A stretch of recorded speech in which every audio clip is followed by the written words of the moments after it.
요한일서 4장 10절에서 11절 가장 뒤에서부터 찾으시면 제법 빨리 찾으실 수 있을 거라 생각이 드는데요, 찾으신 분들은 자리에 다 일어나셔서 요한일서 4장 10절에서 11절 우리 두 절의 말씀 한 목소리로 크게 읽어보도록 하겠습니다. 함께 읽습니다. 시작.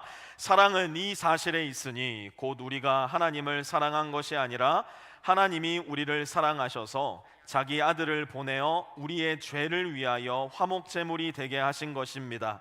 사랑하는 여러분, 하나님께서 이렇게까지 우리를 사랑하셨으니 우리도 서로 사랑해야 합니다. 아멘. 자리 다 앉으시기 바랍니다.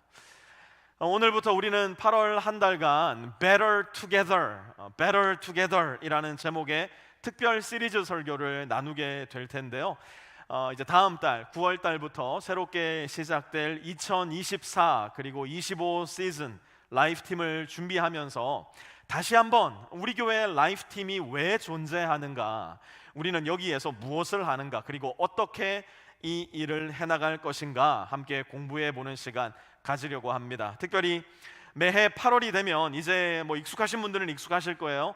보네포 목사님이 쓰신 성도의 공동생활, 우리가 4년 전에는 이 책을 전체 다 구입해서 함께 공부했던 적도 있었는데요, 이 책을 참고서로 그리고 성경을 교과서로 삼아서 우리 교회 라이프팀 어떻게 해나갈 것인가, 왜 존재해야 되는가에 대한 것을 공부해 오고 있는데요, 올해도 또 이 책과 성경을 기준으로 삼아서 그 공부 함께 해보았으면 좋겠습니다.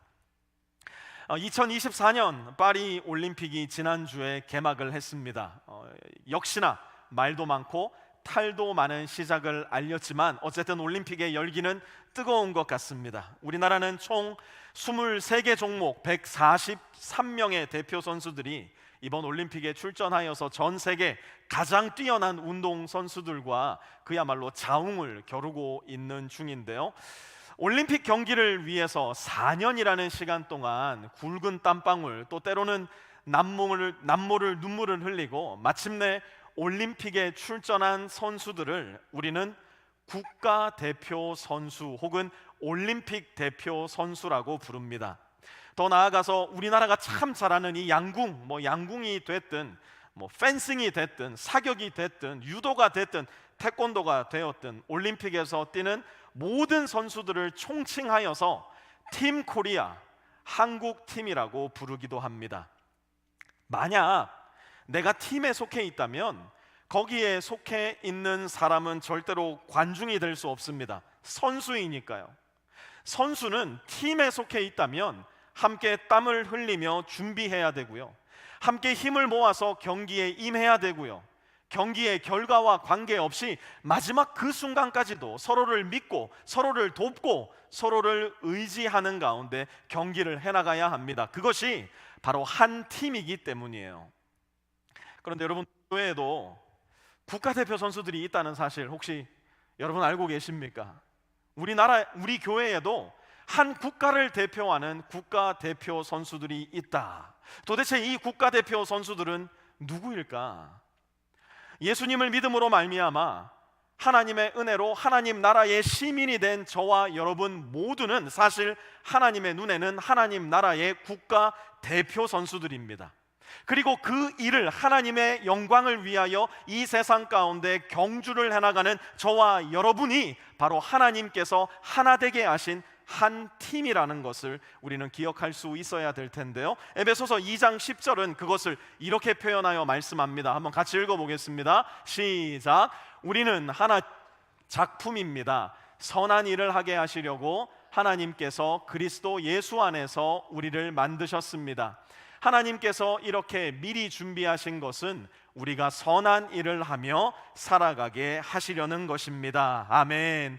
하나님께서 우리를 보시는 관점이 어떠하신가? 우리는 하나님의 작품, 곧 하나님 나라의 대표 선수들이 되라고 부름받은 사람들이라는 것이에요.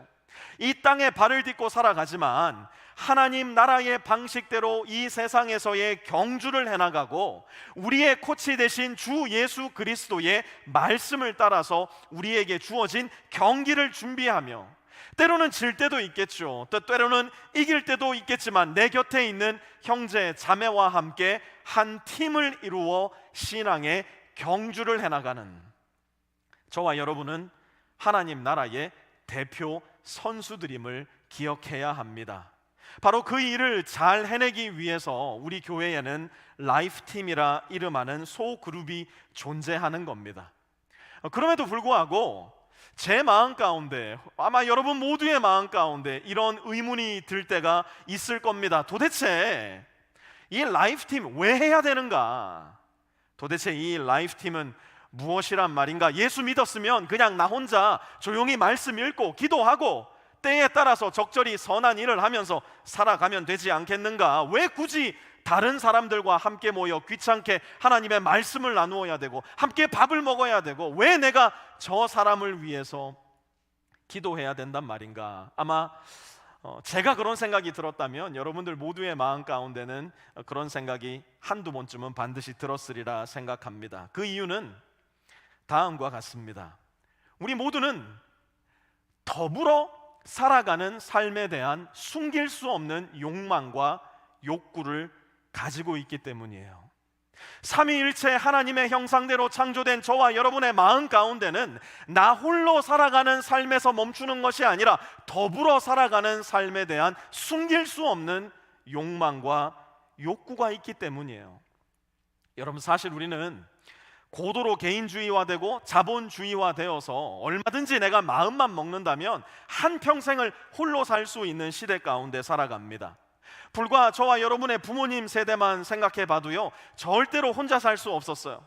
봄철이 되어서 모내기를 하려고 하면 내 땅 한마지기에 그 논 어떻게 다 모를 심습니까? 전부 다 함께 모여서 모를 심고 그 힘을 나누어 써야 됐다고요. 이제 늦은 가을철이 되어서 김장을 하려고 해도 나 혼자 김장 못합니다. 온 동네 사람들이 함께 모여서 김장을 해야 됐고요. 밤이 길었던 겨울밤 저 따뜻한 구들장에 앉아서 고스톱 한번 치려고 해도 최소한 3명은 모여야 칠 수 있는 게 고스톱이었단 말이에요. 그런데 지금은 어떻습니까? 아무리 늦은 밤이라도 아마존에 들어가서 클릭 한번 하면요, 쌀이고 국이고 반찬이고 뭐 안 오는 게 없습니다. 고스톱도 혼자 칠라 그러면요, 온라인에 들어가서 밤새도록 혼자 칠 수 있는 게 요즘 시대 우리의 물질 문명이에요. 우리 중에도 그렇게 살아가는 사람들이 적지 않은 시대가 이미 우리 곁에는 가까이 왔음을 우리 모두는 경험을 통해 잘 알고 있을 겁니다. 심지어 예배도 나 홀로 드리는 시대가 열렸어요.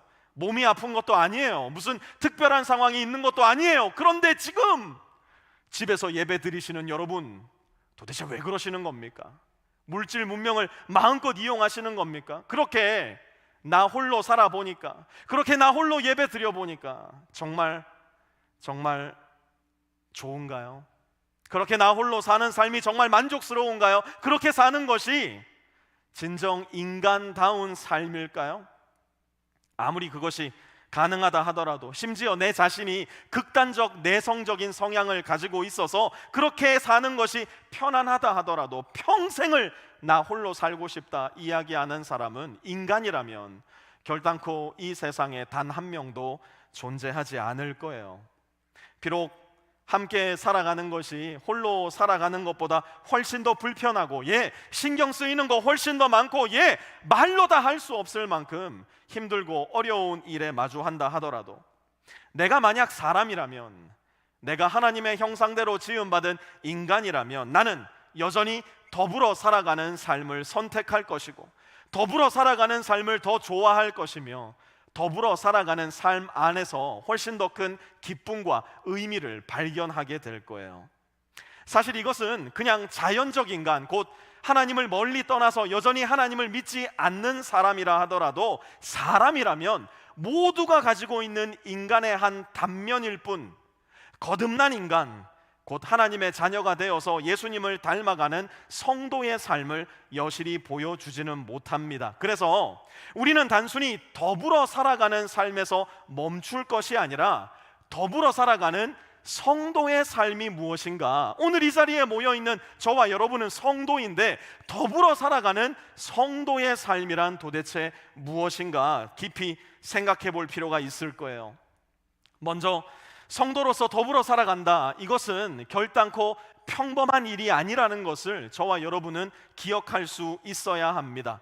성도로서 더불어 살아간다. 이것은 저와 여러분이 흔히 생각하는 것처럼 그래 다 일어나는 일 아니겠어? 우리가 여기에 함께 모여 예배 드리는 것이 뭐 그렇게 특별한 일이겠어? 그 생각에 멈추어서는 안 된다는 것을 기억해야 돼요. 요한이서 12절 말씀은 이렇게 기록하고 있습니다. 함께 읽어보죠. 시작. 내가 여러분에게 쓸 말이 많지만 그것을 종이와 먹으로써 보내고 싶지 않습니다. 내가 바라는 것은 여러분에게 가서 얼굴을 마주보고 말하여 우리의 기쁨을 넘치게 하는 것입니다. 아멘. 사도 요한 마음 가운데 오매불망 소원이 한 가지가 있었다면 그것은 그의 형제와 자매들의 얼굴을 자기의 얼굴로 맞대어 교제하는 일이었어요. 왜 그랬을까요?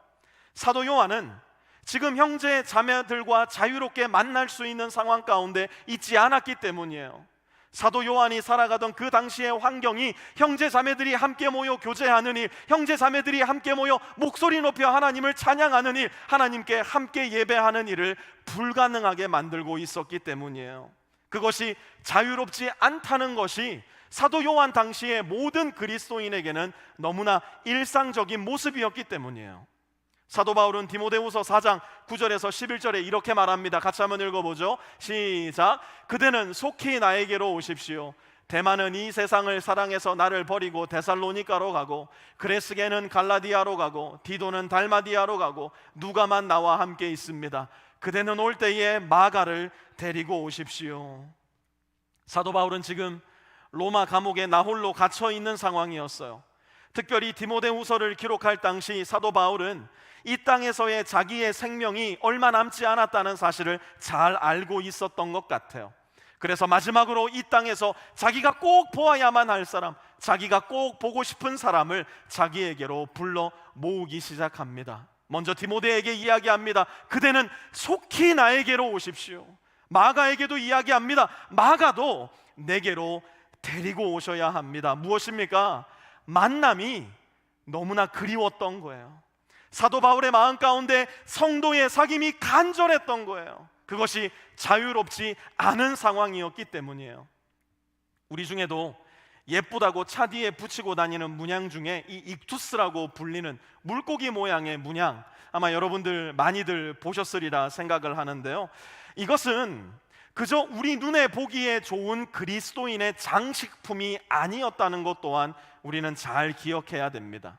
이것은 초대교회 당시 성도들이 자기의 목숨을 걸고 함께 모여 하나님을 예배하기 위해서 그들만 알아보게끔 만들어 놓았던 그리스도인의 비밀 암호였어요. 왜 그래야 했을까요? 왜 이런 비밀 암호를 통해 자기들의 위치를 알려야만 했을까요? 이유는 간단해요. 성도들이 더불어 살아간다는 것, 성도들이 함께 교제한다는 것, 성도들이 함께 모여 하나님을 예배한다는 것, 그것은 결단코 평범하지도 않고 일상적이지도 않은 일이었기 때문이에요. 오늘날에도 여전히 성도 간의 만남과 교제, 성도가 하나님께 함께 예배하는 우리가 드리는 이 예배와 같은 모습이 전혀 일상적이지 않은 우리의 형제 자매가 여전히 많이 있습니다. 어디에서요? 우리와 가장 가까운 북한 동포들에게, 중국의 저 많은 지하교회 성도들에게, 저 사우디아라비아에서, 이란에서 하나님을 믿기 위해 애쓰고 신앙의 경주를 하는 많은 형제 자매들에게, 그리고 우리가 발을 딛고 살아가는 이곳 달라스에서도 무슬림 가정에서 태어나 어릴 때부터 무슬림 교육을 받고 평생을 무슬림으로 살아가야 하는 수없이 많은 사람들에게 성도의 교제는, 하나님께 함께 드리는 이러한 예배는 결코 평범치 않은 일임을 우리는 기억해야 합니다. 그러므로 성도의 교제, 우리의 만남, 그리고 함께 드리는 공예배, 이 범상치 않은 일에 대해서 우리는 항상 마음 가운데 감사함을 가지고 있어야 돼요. 아이고, 또 주일이네. 뭔 놈의 주일이 이렇게 자주 찾아온다냐. 아이고, 이제 9월달 되면 또 라이프팀 시작해야 되는데 그 귀찮은 라이프팀을 어떻게 해야 한단 말인가. 만약 내가 구원받은 성도인데, 만약 내 안에 예수 그리스도께서 살아계심을 내가 분명하게 믿고 있는데, 그럼에도 불구하고 내 안에 이런 마음이 있다면, 이런 불평이 있다면, 이것만큼 위험하고 이것만큼 게으르고 어리석은 생각도 없다는 것, 우리 마음 가운데 가슴 시리게 기억하고 되뇌어야 할 겁니다. 우리가 함께 모여 하나님을 예배함 자체가 하나님께서 우리에게 베풀어 주시는 은혜의 가장 명확한 증거요, 우리가 함께 모여 나누는 신앙의 고백과 신앙의 교제 자체가 가장 명확한 하나님의 사랑이라는 것을 우리는 기억해야 돼요. 하지만 이것이 끝이 아닙니다. 더불어 살아가는 성도의 삶에서 가장 중요한 것은 말씀 안에서 우리가 더불어 살아간다는 것을 기억해야 하는 겁니다. 말씀 안에서 더불어 살아가는 성도의 삶, 이것은 도대체 무슨 뜻일까요? 세 가지 정도로 그 뜻을 살펴볼 수 있을 것 같은데요. 첫째로, 성도는 내가 성도가 되었다는 사실을 오직 말씀 안에서만 확증한다는 뜻을 가지고 있어요. 성도가 누구라고요? 성도는 내가 성도가 되었음을 오직 말씀 안에서만 확증한다는 사실이에요. 성도는 자기의 느낌이나 자기의 감정이나 자기의 경험을 통해서 성도가 되었음을 확증하지 않아요. 성도는 하나님의 말씀이 나에게 너는 죄인이야 말씀하실 때 그것을 부인하지 않는 사람입니다. 예, 맞습니다. 말씀이 나를 죄인이라 말씀하시니 제가 죄인임을 믿습니다 이야기하는 사람이 성도예요. 동시에 성도는 하나님의 말씀이 나에게 너는 의인이야 라고 말씀해 주실 때 나의 감정과 관계없이, 나의 경험과 관계없이, 나의 사상과 관계없이, 예 주님, 저는 의인입니다, 그 말씀을 받아들이는 사람이에요.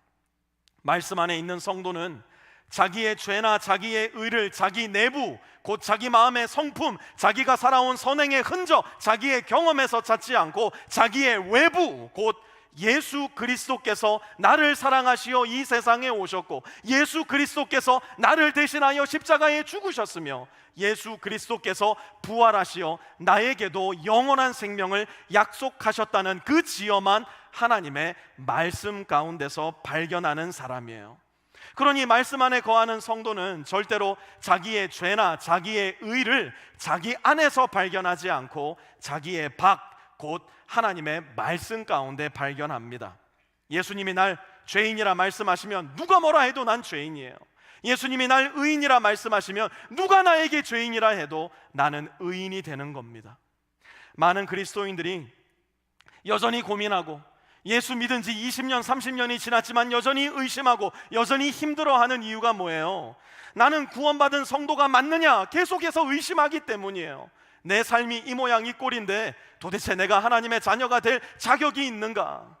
내가 날 보면 여전히 서슬퍼런 죄의 사슬이 나를 묶고 있는 것만 같거든요. 하지만 사랑하는 성도 여러분, 잘 기억하시기 바랍니다.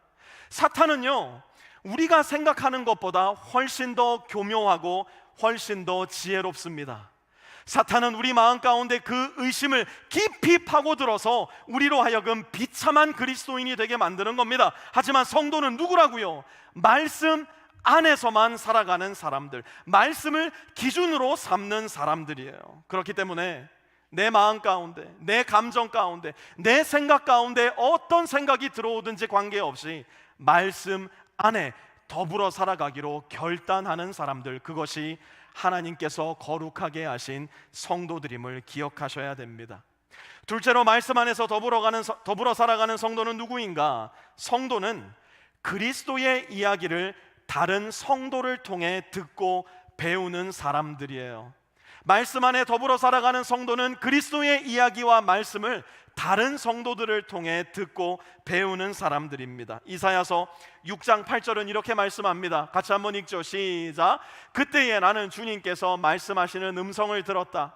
내가 누구를 보낼까? 누가 우리를 대신하여 갈 것인가? 내가 아뢰었다. 제가 여기에 있습니다. 저를 보내어 주십시오. 아멘. 여러분, 하나님은요, 가만 생각해 보면 정말 피곤하게 일하시는 분이에요. 한번 생각해 보세요. 하나님께서 직접 우리에게 말씀하신다면 그것보다 더 편안한 방법이 어디 있겠어요? 하나님께서 직접 우리에게 말씀하신다면 그것보다 더 효과적이고 그것보다 더 분명한 게 어디 있겠느냐 말이에요. 그런데 하나님께서 하나님의 말씀을 전하시는 주요 방법으로 선택하신 것은 바로 믿음 안에 형제와 자매가 된 사람들이에요. 가만 생각해 보면 이것은 사실 엄청난 은혜이고 놀라운 은총입니다. 여러분 한번 잘 생각해 보세요. 우리 안에는 누가 계실까요? 성경은 예수님을 믿는 사람 안에는 예수님이 계시다 말씀합니다. 그러니 예수님을 믿는 내 안에는 예수님이 살아 계세요. 예수님을 믿는 너의 안에도 예수님이 살아 계세요. 그런데 정말 신기하고 재미있는 게 뭐냐면 내 안에 계신 예수 그리스도는 나 홀로 있을 때는 한없이 연약한 예수 그리스도가 되신다는 사실이에요. 내 안에 계신 예수 그리스도는 나 홀로만 존재할 때 한없이 의심스러운 예수 그리스도가 되어버리시고요, 내 안에 계신 예수 그리스도는 나 홀로 있을 때 너무나 불확실한 예수 그리스도가 되어버리세요. 그러나 내 형제 안에 계셔서 내 형제의 이야기 속에 예수 그리스도의 말씀이 담길 때, 내 자매 안에 예수 그리스도가 계셔서 내 자매의 입술을 통해 하나님의 말씀이 선포될 때, 내 안에 계신 예수 그리스도는 원래 있는 모습 그대로 강하고 담대하고 확실하고 의심할 여지 없는 영원토록 살아계신 예수 그리스도가 되신다는 거예요. 이것은 마치 집 짓기와도 똑같아요. 벽돌 한 장이 나 홀로 서 있으면 바람만 살짝 불러도 그 벽돌 벌떡 넘어지고 맙니다. 하지만 벽돌 하나에 또 다른 벽돌이 더해지고 또 다른 벽돌이 하나 더해지고 그 위에 벽돌이 쌓여갈 때, 그렇게 하나의 집이 될 때, 그 집은 더 이상 벽돌 한 장이 아니라 비바람이 몰아쳐와도, 험난한 태풍이 몰아쳐와도 넘어지지 않는 넘사벽, 튼튼한 건물, 곧 집이 되어가는 것이에요. 이것이 바로 우리가 라이프팀으로 함께 모이는 가장 중요하고 또한 가장 필수적인 이유인 겁니다. 우리가 함께 모여 서로에게 그리스도의 이야기를 전해줄 때 저와 여러분은 이 세상이 어찌할 수 없는, 이 세상이 감히 손댈 수 없는 하나님 나라의 월드 챔피언, 넘사벽들이 되고 마는 거예요. 세 번째로 말씀 안에 더불어 살아가는 성도는 누구인가? 성도는 그리스도께서 나를 위해 행하신 일을 다른 성도들을 위해 하며 살아가는 사람들이에요. 데살로니가전서 4장 9절에서 10절은 이렇게 말씀합니다. 같이 한번 읽어보죠. 시작. 교우들에 대한 사랑을 두고서는 여러분에게 더 쓸 필요가 없겠습니다. 여러분이 직접 하나님께로부터 서로 사랑하라고 하시는 가르침을 받아서 온 마케도니아에 있는 모든 형제 자매에게 그것을 실행하고 있기 때문입니다. 형제 자매 여러분, 우리는 여러분이 더욱더 그렇게 하기를 권면합니다. 아멘. 안 그래도 충분히 사랑하고 있는 데살로니가 성도들에게 바울은 뭐라고 이야기해요? 더욱더 사랑하십시오. 더욱더 사랑하십시오. 여러분 왜 그런지 아십니까? 말씀 안에서 더불어 살아가는 성도들이 나누는 사랑은 내 안에 있어서 너무나 빈약한데 그것을 억지로 짜내어 나오는 사랑이 아니기 때문이에요. 말씀 안에서 더불어 살아가는 성도의 사랑은 내 안에서가 아니라 내 외부에서 오시는 사랑, 곧 예수님으로 말미암아 흘러 넘치는 사랑이기 때문입니다. 여러분 잘 들으세요. 내가 너를 사랑하는 것은 네가 나에게 잘해주었기 때문이 아니에요. 내가 너를 사랑하는 것은 네가 나에게 유용하기 때문도 아니에요. 내가 너를 사랑하는 것은 그렇다면 내가 정말 나이스한 사람이기 때문일까요? 내가 정말 선한 사람이기 때문일까요? 천만에요. 여러분 스스로가 아시잖아요. 내가 그렇게 좋은 사람이 아니라는 사실. 그러면 내가 너를 사랑하는 이유는 도대체 무엇입니까? 우리의 가정 환경이 비슷하고 지금 내가 살아가는 그 상황도 비슷하고 내가 겪고 있는 어려움도 함께 통과하고 있기 때문인가요? 아니에요. 성도가 성도를 사랑하는 유일한 이유는 내 안에 살아계신 예수 그리스도께서 나를 사랑하신 것과 같이 너를 사랑한다 말씀하시기 때문이에요. 성도가 성도를 사랑하는 이유는 나를 사랑해 주셔서 자기의 목숨을 버리기까지 하신 예수 그리스도께서 꼭 같은 방법으로 내 곁에 있는 형제와 자매를 사랑해 주라 내 안에서 끊임없이 격려하시고 말씀해 주시기 때문이에요. 우리가 하나님 나라의 대표 선수로서 특별히 9월부터 새롭게 시작되는 라이프팀 안에서 가장 열심히 경주해야 될 일이 있다면 내 안에 빈약한 사랑으로 너를 사랑하는 것이 아니라 나를 사랑해 주신 예수님의 그 흘러넘치는 사랑으로 너를 사랑하리라 다짐하고 연습하고 넘어지는 한이 있더라도 또다시 순종하는 일, 바로 사랑의 경주가 될 거예요. 그것이 바로 말씀 안에 더불어 살아가는 성도의 삶이기 때문입니다.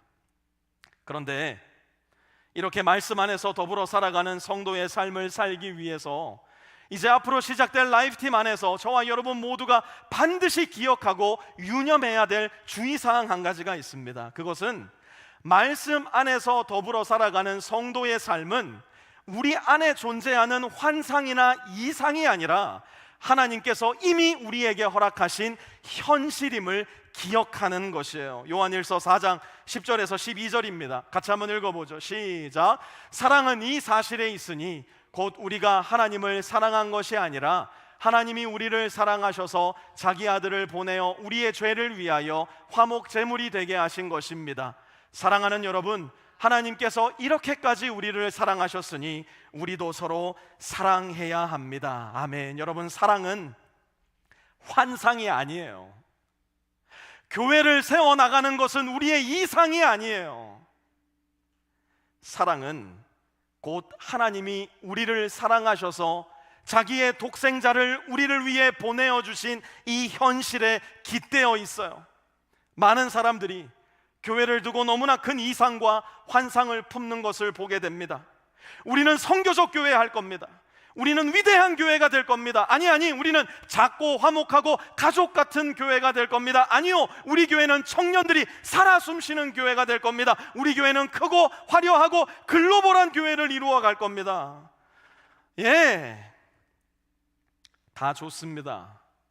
그런데 이러한 이상과 환상이 교회를 이끌어 가려고 할 때 교회는 반드시 어느 한 지점에 이르러 무너지고 갈라지고 망가지게 될 겁니다. 왜냐하면 교회는 나의 이상과 환상을 이루어 나가는 환상 공동체가 아니라 말씀이 이끌고 그 말씀을 따라가는, 그 말씀이 이미 이루어내신 현실에 기대어 있는 현실 공동체이기 때문이에요. 아마 지금까지 충분히 긴 시간 어느 한 지역교회에 소속되어서 교회를 다녀보셨다면 우리는 누구라도 이러한 환상 가운데 빠졌던 경험 다 있으리라 저는 생각을 합니다. 어쩌면 지금 이 시간에도 이러한 환상, 나의 이상 가운데 사로잡혀 교회 생활을 하시는 분이 이 자리에도 계실 수 있어요. 내가 지금 나의 꿈과 나의 환상으로 똘똘 뭉친 환상 공동체를 이루어 나가려고 하는가, 아니면 말씀에 기초한 현실 공동체를 이루어 나가려고 하는가 분별할 수 있는 가장 좋은 방법 한 가지 제가 알려드릴게요. 지금 여러분들 마음속에 우리 교회에서 내가 가장 좋아하는 형제나 자매 한 명을 떠올려 보시기 바랍니다. 아무도 떠오르지 않는다면 저나 우리 목회자들을 여러분 마음 가운데 떠올려 보셔도 좋으리라 생각합니다. 여러분에게는 여러분이 가장 좋아하는 그 형제나 자매가, 혹은 전도사나 목사가 교회 안에서 이런저런 봉사나 활동을 해야 하고, 특별히 내가 좋아하고 원하는 그리스도인의 상이 되어야 한다는 고집스러운 환상과 이상이 있지는 않습니까? 그것이 은사와 카리스마로 똘똘 뭉친 목회자의 모습이든, 언제나 교회에 와서 기도하고 봉사하고 철저히 주일 성소를 해내는 그리스도의 모습이든, 내가 좋아하는 그 형제는, 내가 좋아하는 그 자매는, 나의 목사님과 나의 전도사님은 마땅히 그런 모습이 되어야지, 우리 교회는 이런저런 모습이 되어져 나가야지, 혹 나도 모르게 내 안에 단정적인 환상 혹은 이상을 가지고 있지는 않습니까? 만약 그렇다 한다면 여러분은 얼마 가지 않아 그 형제에 대해서, 혹은 그 자매에 대해서, 그 목사나 그 전도사에 대해서, 혹은 그 교회에 대해서 환멸에 가까운 실망과 좌절을 경험하게 될 겁니다. 그리고 그러한 실망과 좌절은 일찍 겪으면 겪을수록 교회와 여러분들에게 이로우리라 저는 생각해요. 왜냐하면 교회에서만큼은 그러한 환상이 통하지 않기 때문이에요. 교회에서만큼은 그러한 이상이 철저히 깨부셔져야 하기 때문이에요. 우리가 마땅히 살아가야 할 교회의 현실, 영적인 사실은 단 한 가지입니다. 그것이 무엇일까요? 그것은 바로 그리스도께서 있는 모습 그대로의 나를 위해 이 세상에 오시고 십자가에 못 박혀 죽으시고 부활하신 것과 같이 나도 내 마음에 들지 않는, 도대체가 이해할 수 없는, 아무리 예쁜 구석을 보려고 해도 1부터 100까지 세워놔도 도대체 예쁜 구석 하나 없는 그 형제와 자매이지만, 그러나 여전히 그리스도 안에 나의 형제된, 나의 자매된 그를 있는 그대로 받아들이고 그를 사랑해 주는 것, 이것이 마땅히 우리가 되어야 할 가장 영적인 모습이에요. 영적인 모습은 손에서 장풍을 쏘고 방언기도를 하고 엄청난 예언을 하는 게 아니에요. 가장 영적인 모습은 가장 꼴불견인 나를 위해 주님께서 자기의 목숨을 내어주셨듯 가장 꼴불견인 너를 위해 나의 시간과 나의 물질과 나의 에너지를 내어 너를 사랑해 주는 것, 그것이 바로 가장 영적인 저와 여러분의 모습이 될 거예요. 교회는 내 환상이나 이상이 이루어짐으로 세워져 가는 것이 아니라 이미 주님께서 그분의 사랑으로 세워 놓은 곳이기 때문이에요. 목사로서 가장 힘든 부분이 바로 이런 부분이에요. 저는 하나님의 말씀을 믿고 하나님의 말씀 안에 여러분을 자유롭게 풀어놓아 드려서 예수님께서 직접 빚어가시는 예수님의 작품이 되도록 여러분을 목양해야 될 의무가 있는 사람이에요. 그럼에도 불구하고 자꾸만 제 안에 여러분 한 분 한 분을 놓고 기도하고 생각할 때면 여러분 한 분 한 분을 자꾸만 제 마음의 욕심과 욕망과 환상과 이상을 따라 조각도 해보고 그림도 그려보고 다듬어 보고 싶은 욕심이 생길 때가 있어요. 그래서 저는 여러분이 생각하는 것보다 훨씬 더 제 스스로를 자제하고 더 자제하려 극도의 애를 씁니다. 심지어 교회 안에서 어떤 봉사 하나를 부탁드릴 때도 혹시 이것이 저 형제를 내 마음대로 다듬어 가보고 싶은 내 욕망 때문에 비롯된 일이 아닐까, 혹시 이 일이 하나님이 원하시지 않는 일임에도 불구하고 내가 원하기 때문에 그 형제에게 요구하는 것은 아닐까 점검하고 또 점검해 봅니다. 왜 그래요? 말씀 안에서 더불어 살아가는 성도의 삶은 나의 이상과 나의 환상을 이루어가는 것이 아니라 예수님의 현실, 곧 그분이 나를 위해 죽으시고 부활하시어 이제는 서로가 서로를 사랑하게 하신 그 지엄하고도 아름다운 현실에 기대어 있기 때문이에요. 그 현실을 가장 현실적으로 보여주는 증거는 무엇일까요? 그것은 다름 아닌 주님께서 저와 여러분에게 지켜 행하라 말씀하신 성찬이에요. 우리 주님께서는 그분을 배반하고 그분을 떠나가고 그분을 부인할 제자들을 위해서, 그들이 바로 그 배반의 자리에서 단 1인치도 돌아오지 않았던 바로 그 시간에, 바로 그 모습 그대로일 때 그분의 몸을 찢어 그들에게 내어주시며 말씀하세요. 이것을 먹어라. 그들이 그 모습 그대로일 때 그분은 그분의 피를 쏟아 그들에게 마시라 말씀하세요. 왜 그렇습니까? 제자들이 예수님을 먼저 사랑한 것이 아니라 언제나 예수님이 제자들을 먼저 사랑하셨기 때문이에요. 그것은 지금도 마찬가지예요.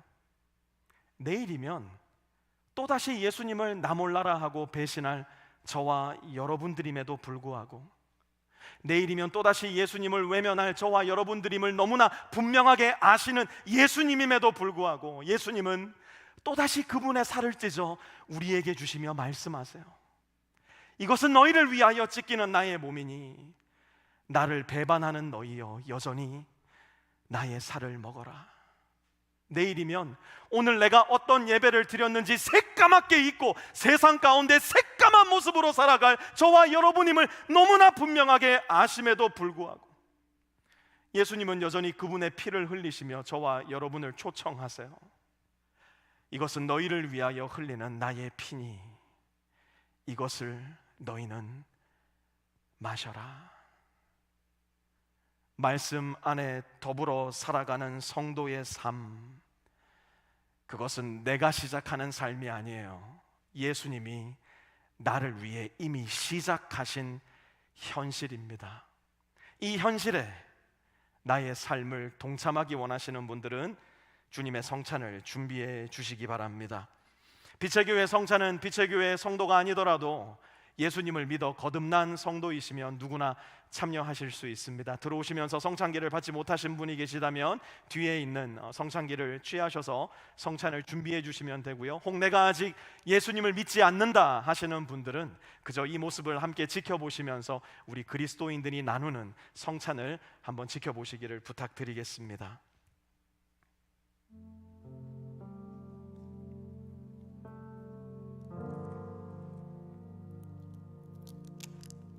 성찬기를 받으신 분들은 위에 있는 비닐을 뜯으셔서 주님의 몸을 상징하는 작은 과자를 준비해 주시고요.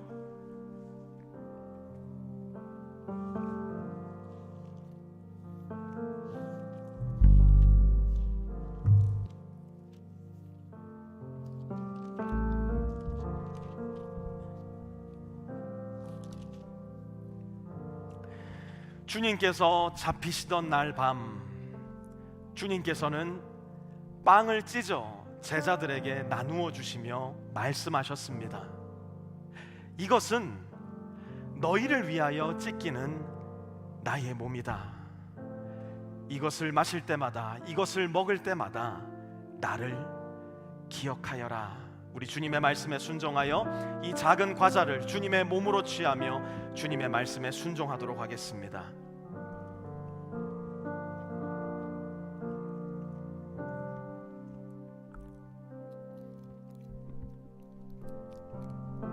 빵을 드신 분들은 잔을 준비해 주시고요.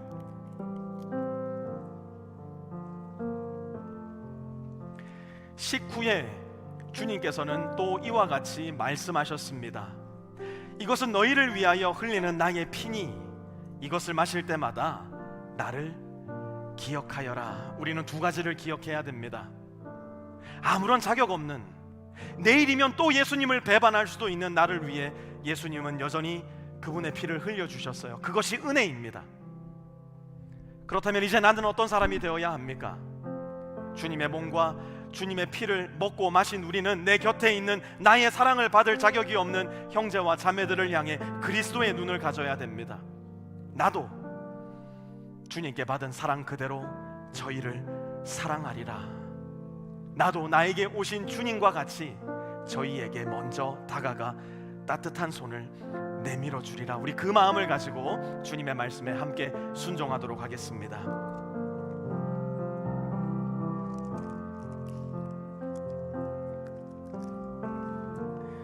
주님의 말씀에 기대어 주님과 함께 더불어 살아가며 형제 자매와 함께 더불어 살아가는 성도의 삶을 살리라 다짐했다면 우리는 이 찬양 조금 더 새로운 마음으로 하나님께 부를 수 있지 않을까 싶은 생각이 드는데요, 자리 다 일어나셔서 우리 함께 이 찬양 하나님 앞에 올려드리며 우리의 마음을 다시 한번 다짐하는 시간 가져보겠습니다.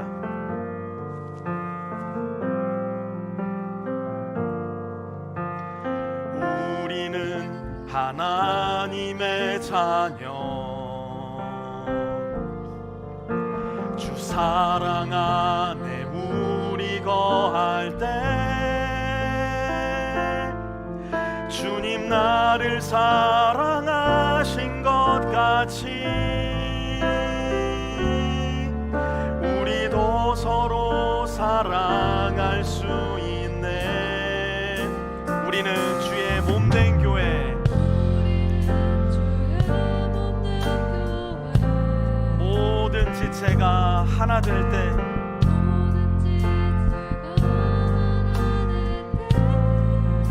예수님의 그 마음을 닮아가며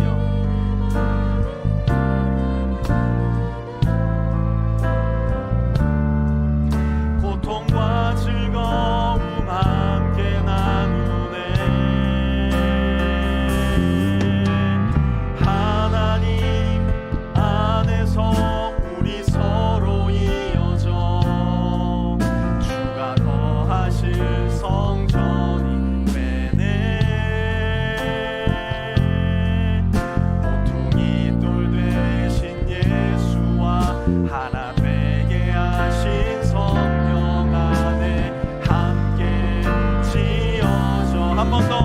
하나님 안에서 우리 서로 이어집니다. 하나님 안에서 우리 서로 이어져 주가 거하실 성전이 되네. 모퉁이 돌 되신 예수와 하나 되게 하신 성령 안에 함께 지어져 가네. 우리가 반드시 기억해야 할 우리의 현실, 우리가 반드시 기억해야 할 하나님의 말씀은 전혀 그렇게 보이지 않아도, 그리고 내 마음 가운데 그렇게 하고자 하는 마음이 조금도 있지 않아도, 저와 여러분은 예수 그리스도를 모퉁이 돌로 삼은 하나의 건물, 곧 한 몸이 되었다는 사실입니다. 이것은 내 감정, 내 생각, 내 경험과는 아무런 상관이 없는 일이에요. 내가 예수 그리스도를 믿는 그 순간 예수님께서는 나와 너 사이에 모퉁이 돌이 되어주세요. 그 이야기는 무엇이냐? 내가 너의 손을 잡을 때 더 이상 내가 너의 손을 직접 잡는 것이 아니에요. 그러면 무슨 일이 일어난 걸까요? 나와 너 사이에는 예수님이 계시다는 이야기예요. 내가 너의 손을 잡을 때 나는 예수님의 손을 통해 너의 손을 잡는 겁니다. 그렇게 우리는 하나의 몸, 하나의 건물이 되어가는 거예요. 만약 내 옆에 내가 손을 잡아도 괜찮은 사람이 있다면 옆에 있는 사람의 손을 한번 잡아보시기 바랍니다. 그리고 하나님의 말씀을 인정하시기 바라요. 나는 지금 너의 손을 잡은 게 아니에요. 나는 그리스도의 손을 잡은 겁니다. 그리고 그리스도를 통해 나는 너와 한 몸이 된 것이에요. 우리 그 말씀을 기억하면서 이 찬양 다시 한번 하나님께 부르며 하나로 우리를 부르신 하나님을 높이는 시간 갖도록 하겠습니다. 우리는 하나님의 자녀, 함께 찬양합니다.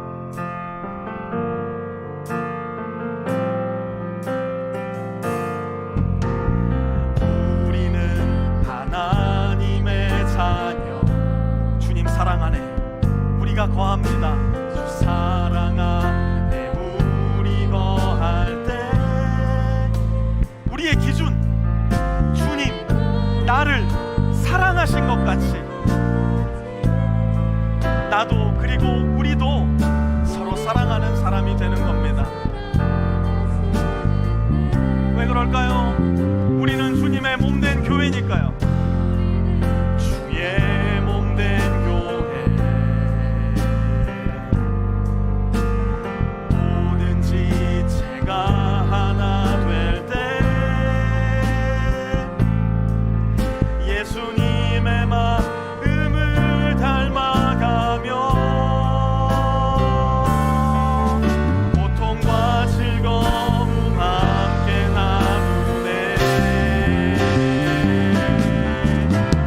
하나님 안에서 우리 서로 이어져 주가 거하신 성전이 되네. 모퉁이 돌 되신 예수와 하나 되게 하신 성령 안에 함께 지어져. 다시 한번 하나님 안에서 우리가 서로 이어졌습니다. 하나님, 그렇게 우리는 감히 우리도 꿈꾸지 못할 하나님의 성전이 되어갑니다. 손을 맞잡은 너와 나 사이에 예수 그리스도가 모퉁이 돌이 되어주셨기에, 저와 여러분 안에 살아계신 성령이 계시기에 우리는 함께 지어져 갑니다. 그 믿음을 가지고 하나님 안에서 우리 서로 이어져 찬양합니다. 하나님 안에서 우리 서로 이어져 주가 거하신 성전이 되네. 돌 되신 예수와 하나 되게 하신 성령 안에 함께